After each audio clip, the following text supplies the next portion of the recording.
Jin Park tried not to smile as another alien scientist projected the hologram of their planet's apex predator. This time, it was a massive creature that looked like a cross between an earth elephant and a tank. Its thick, armored skin gleamed under the conference room's lights, and its 6 legs ended in claws as big as a human car. "The Grand Crusher of Proxima B," announced the blue-skinned scientist, his chest puffed with pride. "It can run at speeds of 100 units per time cycle and crush any prey with its jaws." Jin made a quick mental calculation. That would be about 70 kilometers per hour on Earth. Impressive, but not extraordinary. She jotted down some notes on her tablet, maintaining her calm expression even as the other scientists in the room made sounds of appreciation. The Galactic Scientific Summit on Evolutionary Apex Species was turning out exactly as she had expected. Every species wanted to show off their planet's biggest, strongest, fastest predator.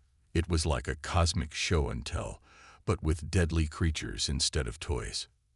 She glanced at Do-hyun Kim, Earth's security officer, who stood near the wall. He caught her eye and gave a tiny nod. They had discussed this moment for weeks before coming to the conference. Humans were still new to the galactic community, and this was their chance to make an impression. The conference room itself was massive, designed to accommodate beings of all sizes. Some delegates were as small as human children, while others had to duck to avoid hitting the high ceiling. The walls displayed real-time translations in various languages, and environmental bubbles protected species that couldn't breathe the standard atmosphere. "Next," called out the moderator, a tall, crystalline being whose thoughts appeared as colored lights within their transparent body. "We will hear from Earth's representative, Dr. Jin Park." Jin stood up slowly, smoothing down her blue conference uniform. She could feel the polite interest from the other scientists. Earth was known as a death world due to its high number of dangerous species, but it was still considered a primitive planet by galactic standards. They probably expected her to show them a great white shark or a grizzly bear. "Thank you," she said, her words automatically translated for all attendees. "Before I show you Earth's most impressive apex predator, I would like to ask a question. How do you define an apex predator?" The room stirred with surprise. This wasn't the usual format. Usually, representatives just showed their hologram and listed impressive statistics. A scientist with 4 arms and iridescent scales spoke up. "An apex predator is the strongest hunter, of course. The one that can defeat all other creatures in combat. The fastest killer," added another. "The largest predator in its ecosystem," said a third. Jin nodded, taking in their answers. "Those are interesting perspectives. On Earth, we have a slightly different view. You see, being an apex predator isn't about being the biggest or strongest. It's about being the most successful hunter." She tapped her tablet, and a hologram appeared in the center of the room. It showed a grassy plain at night, with a small herd of antelope grazing peacefully.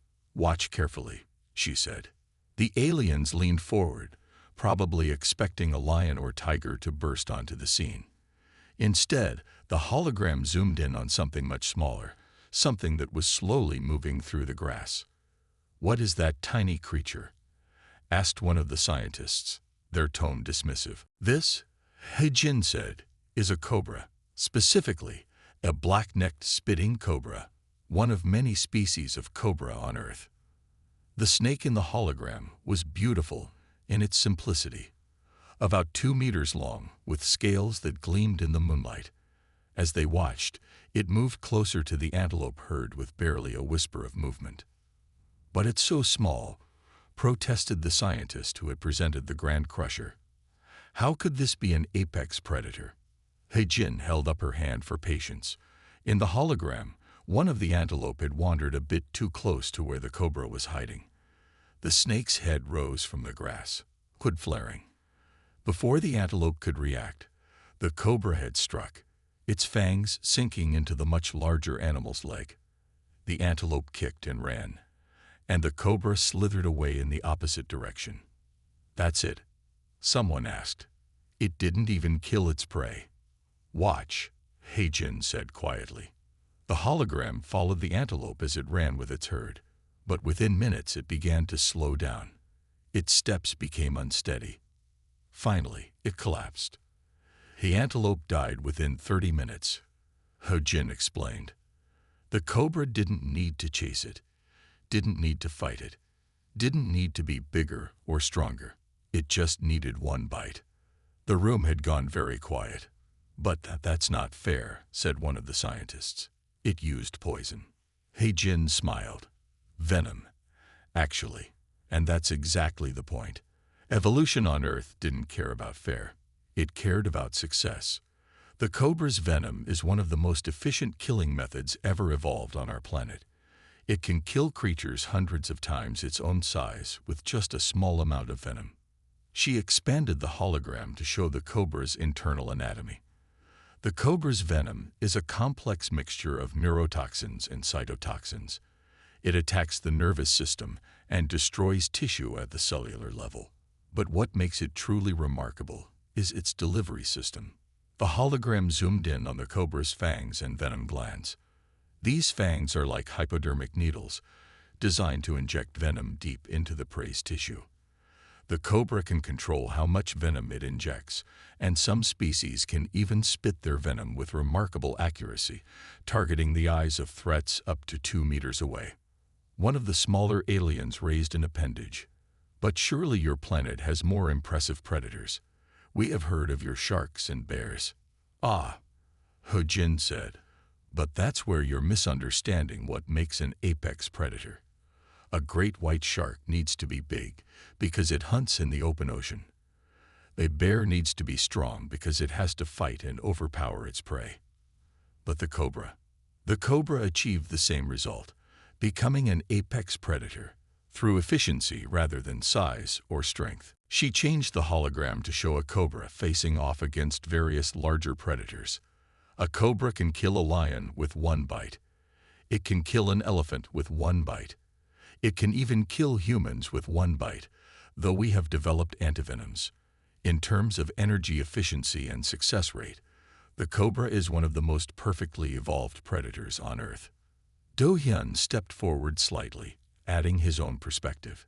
"In our military history classes, we study creatures like the cobra. They taught us that victory doesn't always go to the biggest or strongest. Sometimes it goes to the one with the most efficient weapon." The room erupted in murmurs. Heijin could see the dawning understanding and concern on many alien faces. They were beginning to realize why humans approached combat and technology the way they did. "But there's more," Heijin continued. "The cobra isn't just efficient at killing. It's also a master of deterrence. Watch this." The hologram showed a cobra confronting a potential threat. Its hood spread wide, making it appear larger. Its scales gleamed as it weaved back and forth, creating an imposing display. The cobra would rather not fight at all. It uses intimidation first, warning colors and displays to avoid conflict. It only strikes when it has to, and even then, it can choose to deliver a warning bite without venom. This isn't just efficient killing, it's efficient use of resources. She paused, letting that sink in. In the end, isn't that what truly makes an apex predator? Not just the ability to kill, but the intelligence to know when not to. The ability to survive while using the least amount of energy possible. The crystalline moderator's colors swirled thoughtfully. "You present an interesting perspective, Dr. Park. This is quite different from what we usually discuss at these conferences. Different perspectives are why we're here, aren't we?" Heijin said. "Earth evolved very differently from many of your worlds. Our predators had to compete with each other in ways that drove them to develop what you might call unfair advantages. The cobra is just one example." She could see the questions forming, the concerns, the realizations about what this meant about humans and their way of thinking. But before anyone could ask, she added one final point. "And remember, the cobra isn't even our deadliest venomous creature. It's just the one I chose to tell you about today." The silence that followed was profound. Heijin sat down, hiding her satisfaction. They had come to this conference expecting to see Earth's biggest predator. Instead, she had shown them something far more important. She had shown them how Earth thought about predation, about survival, about warfare. As the next presenter nervously stood up, He-Jin noticed that no one seemed quite as eager to show off their giant predators anymore. Sometimes, she reflected, the most important lessons came in the smallest packages. Do-hyun caught her eye again and smiled. Mission accomplished. They had given the galactic community something new to think about, and perhaps a new reason to be cautious about underestimating Earth and its people. The conference broke for a short recess after He-Jin's presentation. As delegates filed out of the main hall, she could hear them whispering among themselves. Some seemed troubled, others fascinated. A few kept glancing back at her with new respect in their eyes.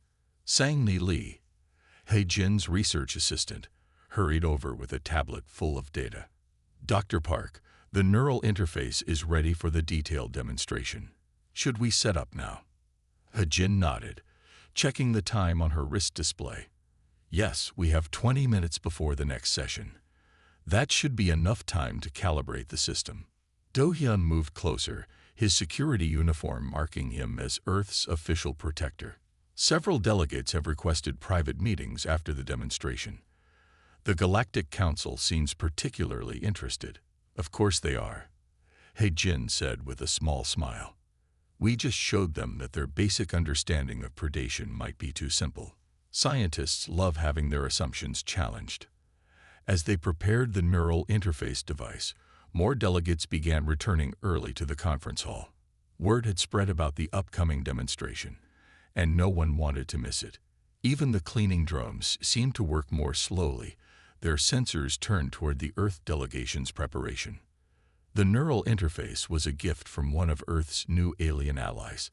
It could project not just images, but sensations and understanding directly into the minds of the audience. He-Jin had spent weeks programming it with everything humans knew about Cobras. When everyone had returned, the crystalline moderator called for attention. Their body flickered with colors of formal protocol as they spoke. Dr. Park has offered to provide a deeper understanding of Earth's evolutionary patterns through direct neural sharing. Those who wish to participate may do so. Those who prefer to observe traditionally may watch through the holographic display. He-Jin stepped onto the central platform. The neural interface hummed to life around her, creating a soft blue field that filled the room. Most of the delegates adjusted their neural receivers, ready to experience what she would share. Only a few, mostly the more physically imposing species, chose to watch through regular holograms. What you're about to experience, He-Jin began, is a journey through time. We'll follow the evolution of the Cobra's venom system, and you'll understand why we consider it one of nature's most perfect weapons. She activated the interface.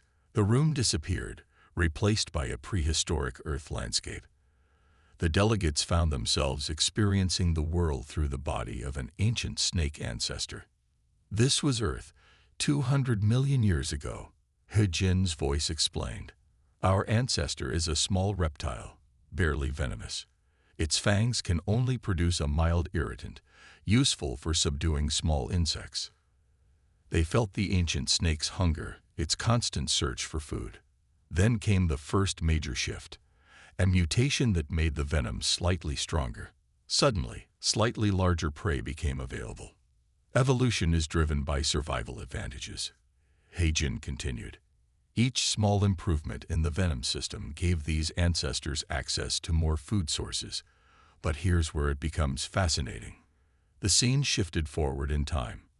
The delegates experienced thousands of generations of evolution in moments. They felt the development of specialized venom glands, the refinement of delivery systems, the fine-tuning of neurotoxins. Notice, He-Jin said, how the venom becomes more than just a weapon. It's becoming a tool for efficient hunting. Less venom needed per kill, more precise delivery systems, better control over venom output. Some of the delegates were showing signs of distress now, particularly those from worlds where chemical warfare had never evolved. The idea of biological weapons being a natural part of evolution seemed to disturb them. Hejin shifted the demonstration to show them a modern cobra's hunting sequence, this time from the cobra's perspective. They felt the incredible sensitivity of the heat-sensing organs, the precise control over each muscle, the perfect timing of the strike. A cobra's strike is one of the fastest movements in nature, she explained. From decision to strike completion takes less than half a second, but speed isn't even the most impressive part. The perspective shifted to the molecular level. The delegates watched in fascination as cobra venom molecules attacked nerve cells. The venom wasn't just a simple poison. It was a sophisticated cocktail of proteins that work together to shut down vital systems. Each component of the venom has a specific job, Sang-Lei added, highlighting different molecules. Some block nerve signals, others destroy cell membranes, still others prevent blood from clotting. It's like a precision military strike at the molecular level. One of the larger alien delegates, a being covered in armored plates, spoke up. But surely such a complex weapon has weaknesses. Can't it be defended against? An excellent question, Hejin replied. She adjusted the neural interface to show various animals that had evolved resistance to cobra venom. Some species did develop defenses, so the cobras evolved stronger venoms. Those prey then evolved better defenses. This arms race went on for millions of years. Like the military technology race between civilizations, Du Hyun commented, making several delegates shift uncomfortably. Exactly, Hejin said. But here's what makes Earth's evolutionary arms races unique. They often produced elegant solutions rather than brute force ones. Instead of just making more venom, cobras developed more efficient venom. Instead of just stronger muscles for striking, they developed precision and control. She showed them a comparison between a cobra's venom delivery system and various military weapons throughout human history. The parallels were striking. The move from large, crude weapons to precise, efficient ones. Humans learned from these examples, she explained. When we developed our own weapons, we often looked to nature for inspiration. The cobra taught us that precision and efficiency could be more effective than raw power. The neural interface shifted to show one final scene, a cobra facing a much larger predator. The cobra didn't attack immediately. Instead, it displayed its hood, swayed threateningly, and gave every warning it could. This is perhaps the cobra's greatest lesson, Hejin said softly. True power isn't about destroying your enemy. It's about achieving your goals with minimal effort. Sometimes, the mere threat of your capabilities is enough. The demonstration ended, and the neural interface powered down. The room was silent as the delegates processed what they had experienced. Many of them were looking at the Earth delegation with new eyes. A small, delicate-looking alien raised an appendage.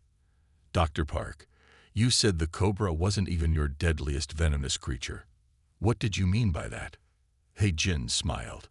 Earth's evolution produced many solutions to the survival challenge. The cobra is just one example. Elegant, efficient, and precise. But there are others. Some smaller, some more potent, each perfectly adapted to its niche. And humans? Asked another delegate. How did evolving alongside such creatures affect your species? That, Hejin said, is perhaps the most interesting question of all. When humans first reached for the stars, many assumed we would rely on brute force like many other species. They didn't understand that we came from a world where the most successful predators weren't always the biggest or strongest. We learned different lessons about survival. Do Hyun stepped forward.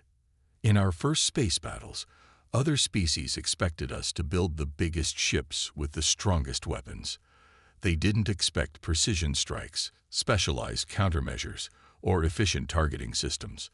They didn't expect us to think like a cobra. The room erupted in discussion. The implications were clear.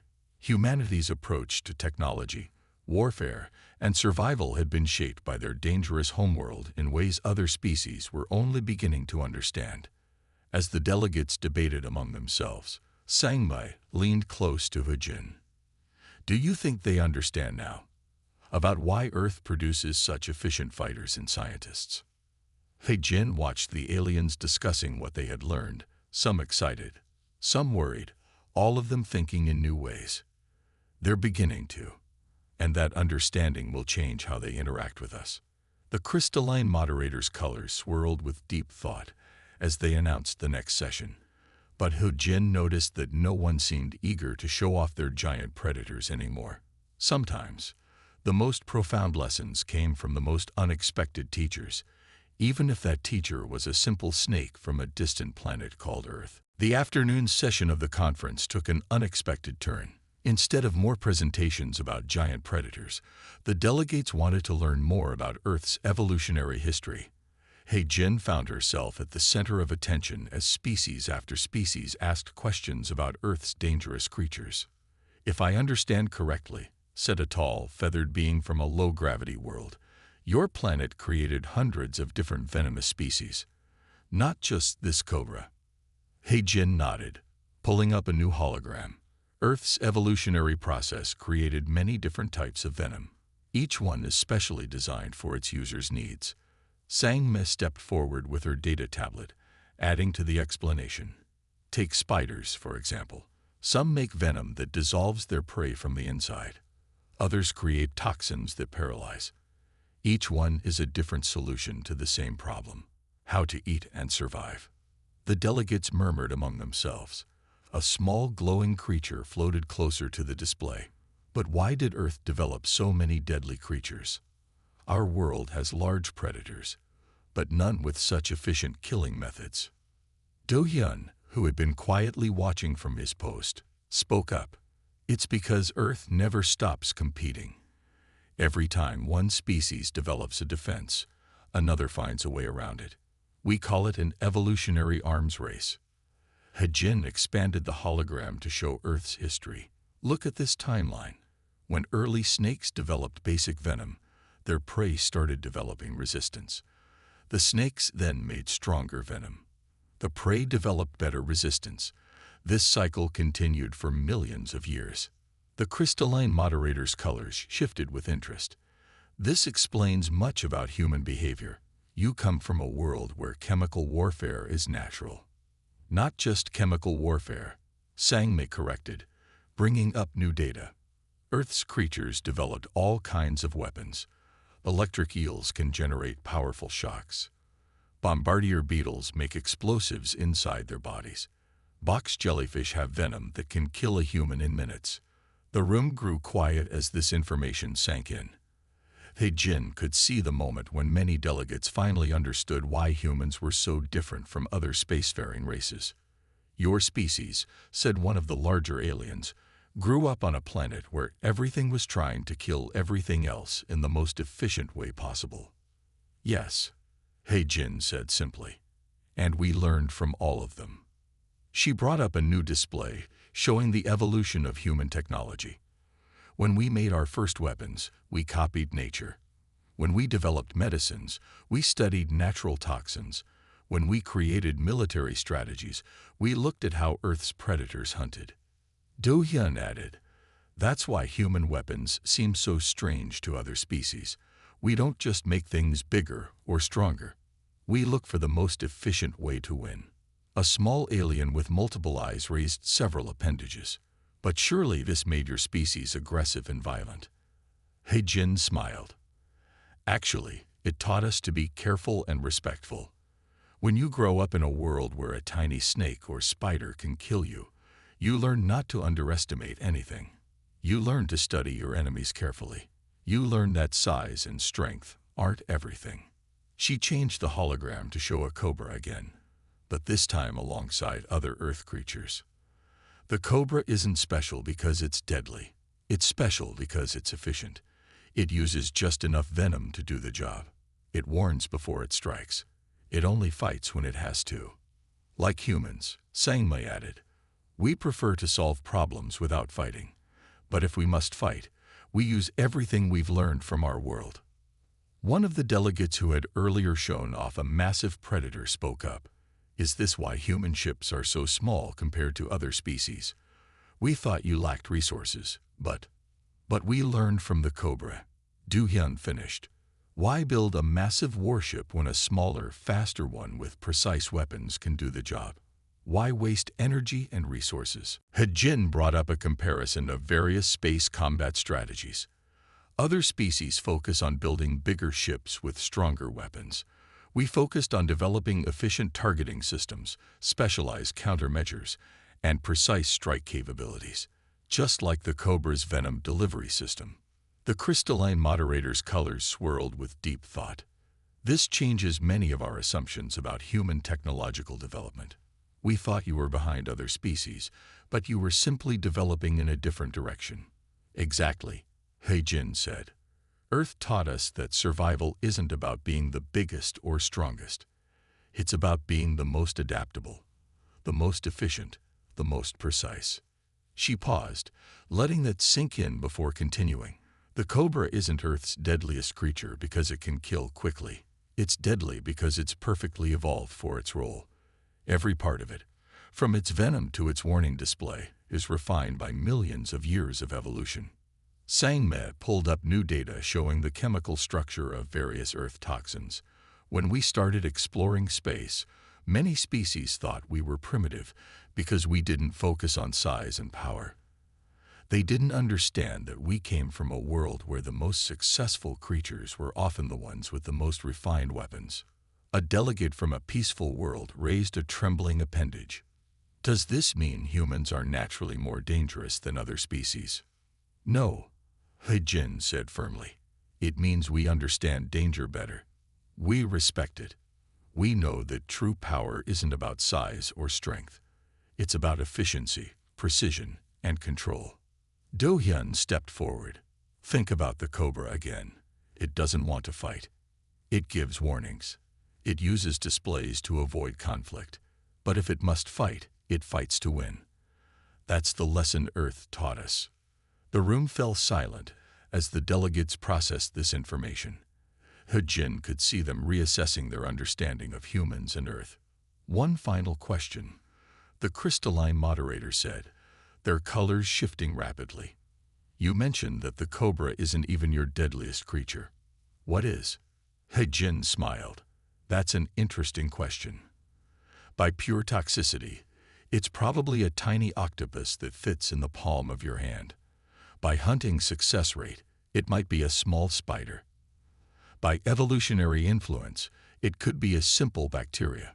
The point is, on Earth, deadly things come in all sizes. As the session ended, He-Jin noticed how the other delegates looked at the Earth team differently. They had come expecting stories about huge predators and powerful hunters. Instead, they had learned about efficiency, precision, and the true nature of power. Sang-me checked her data tablet one last time. They're starting to understand, aren't they? About why we do things the way we do. Yes, He-Jin said, watching the delegates leave. They're beginning to see that Earth's greatest lesson wasn't about being the strongest. It was about finding the best way to survive, no matter your size or strength. As they packed up their equipment, Do Hyun smiled. Maybe next year we should tell them about the platypus. That would really confuse them. He-Jin laughed. One Earth creature at a time. Let them digest the Cobra first. After all, the best lessons are the ones you take time to understand. The final day of the Galactic Scientific Summit began differently from all previous years. Instead of the usual competitive atmosphere, there was a sense of thoughtful reflection. The Earth delegation found themselves surrounded by curious scientists from across the galaxy, all eager to learn more about their dangerous but fascinating world. Ambassador Jae-ho-yoon had arrived early that morning, his diplomatic uniform gleaming under the conference hall lights. He joined He-Jin, Do Hyun, and Sang-me at their table, bringing news from the Galactic Council. Your presentation has caused quite a stir, Jae-ho said, his eyes twinkling. The Council has requested a full report on Earth's evolutionary history. They're particularly interested in how it shaped human development. He-Jin nodded, reviewing the data on her tablet. I thought they might be. Have you seen how the other delegates have changed their presentations? They're starting to talk about efficiency rather than just size and strength. Indeed, the morning's presentations had shown a remarkable shift. Species that had previously boasted about their massive predators were now discussing hunting strategies, energy efficiency, and evolutionary adaptations. "Watch this," Sangme whispered, pointing to the current presenter, a scientist from a high-gravity world. The alien was showing how their planet's largest predator actually used less energy than anyone had realized.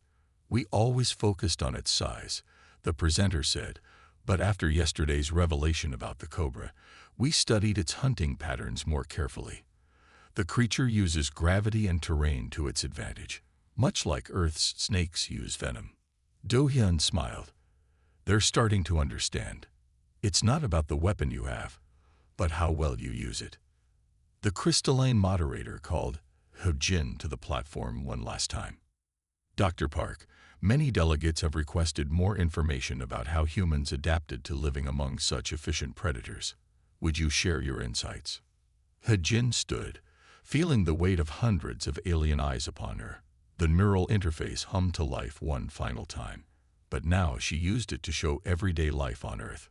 "Look at how humans live," she said, displaying scenes from various Earth cities. "We built our civilization while sharing our world with creatures that could kill us with a single bite or sting.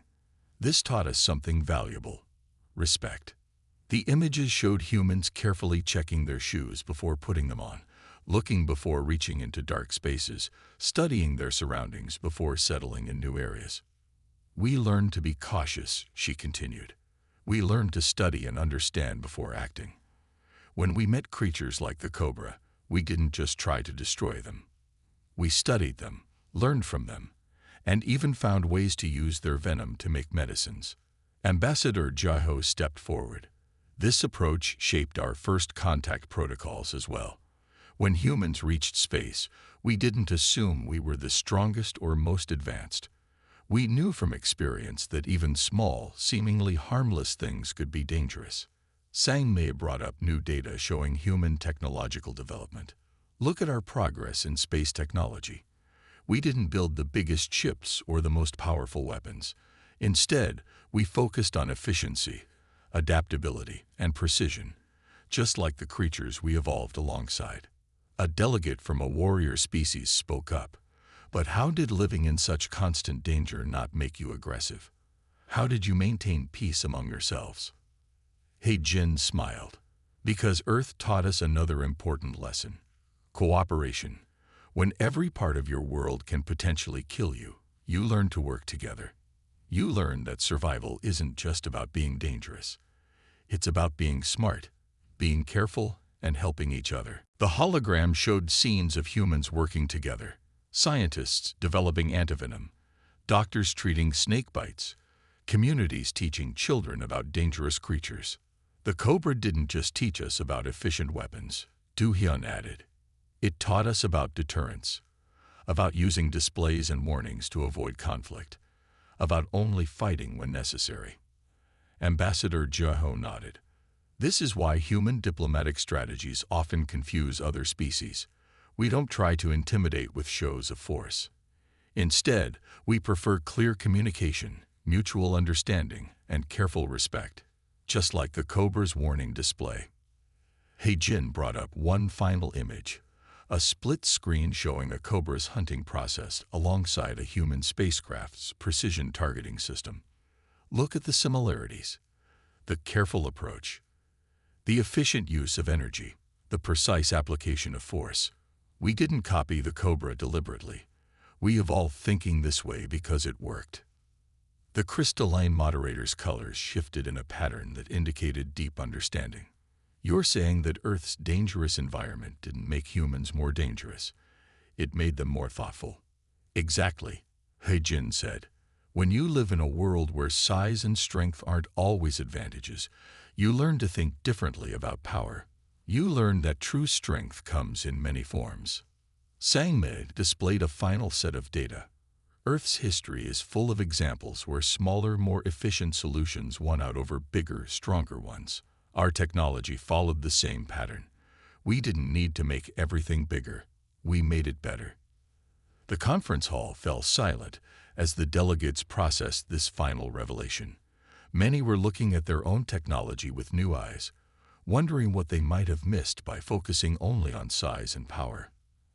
Ambassador Jeho addressed the gathering. When humanity joined the galactic community, many species thought we were behind in our development. Now you understand, we weren't behind. We were just following a different path, one shaped by our unique world. Hejin took control of the neural interface one last time. The Cobra isn't Earth's deadliest creature, but it's perhaps the one that best represents how our world shaped us. It shows that power isn't about size, success isn't about strength, and victory doesn't always go to the most impressive-looking competitor. As the conference drew to a close, delegates gathered around the Earth team, asking questions about everything from venom development to spacecraft design. The paradigm shift was complete. They no longer saw humans as primitive newcomers, but as beings shaped by one of the most challenging evolutionary environments in known space. Do-hyun watched the interactions with satisfaction. They finally understand why we do things the way we do, why we're so careful, why we study everything so thoroughly. Sang-min nodded, and why we're so good at surviving against the odds. Ambassador Jeho smiled diplomatically. This understanding will change how they interact with us. They'll be more careful, more thoughtful, just like we learned to be. Hejin said, watching the delegates leave. Because that's what Earth taught us. Every creature, no matter how small or strange-looking, deserves careful study and respect. You never know what you might learn from it. As they packed up their equipment for the last time, Hejin thought about how a simple presentation about a cobra had changed the galaxy's understanding of humanity. Sometimes, she reflected, the most important lessons come from the most unexpected teachers. And somewhere back on Earth, in the warm sunshine of an African savanna, a cobra raised its hood, gave its warning display, and continued its ancient role as one of nature's most perfect examples of evolutionary efficiency.